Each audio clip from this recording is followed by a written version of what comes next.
Hey guys, so today we're going to be looking at CORS, so COR, and which basically stands for Cross-Origin Resource Sharing, and we're going to be looking at why it's used and what it is in a small example. So here we go.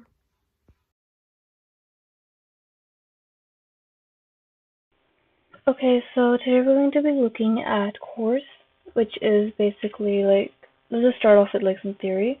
So CORS is basically CORS, and the full form is Cross-Origin Resource Sharing, as I said.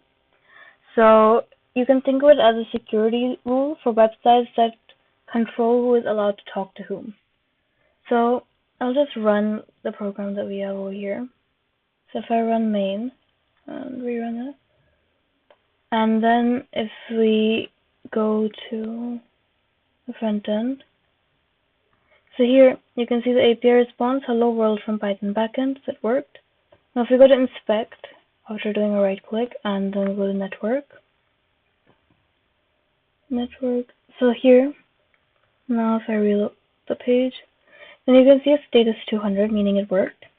And if we go to headers over here and go to request headers, then you can see that the origin is localhost 63342.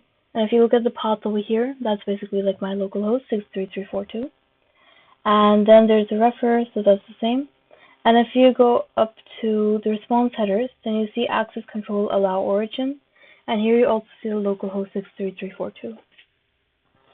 So basically, if you open like a website, so say this one that I'm trying to open, so this one like Python program flaws. So if we go to PyCharm and we go to the main, yeah. So here, if you see that basically, if we have, for example, example.com, and then this site wants to get data from another site, which is api.other.com. So now I'm just taking like random examples. So by default, the browser will say that these are different origins and they won't allow these two websites to communicate unless the other website explicitly says that it's okay. So this rule is called the same origin policy. And an origin is basically like a protocol plus a domain plus a port. So here, for example, if I just write down over here that HTTPS and then example.com. So here, so this is basically this is the origin is equal to, then protocol. So protocol is part of the protocol, then the domain, example.com, and then there's a port. Like if I say :3000, that's the port. So here when we see 63342, that's the port in this case. And so then that basically means that the CORS is basically a way for servers to give permission to allow cross-origin requests. So if the website that I'm trying to open wants to access another website, then the other website is trying to access needs to explicitly say it's okay. Otherwise it won't allow it to access. So you can think of it as if your browser is a security guard, and if it asks the server, can this website access your data, then the server replies using special headers. So yeah, as I said, if you go onto a website and from there you want to say api.weather.com, you want to access weather.com. So then the browser sends a request, and then the server responds with header like access control allow origin. So that means yes, I trust this website. And if the header is missing or wrong, the browser blocks it. Otherwise, the browser is allowing the data. And if you see, for example, CORS is not allowed, then you'll see an error like blocked by CORS policy, like CORS policy. And that means that the request actually did reach the server, but the browser refused to give you the response.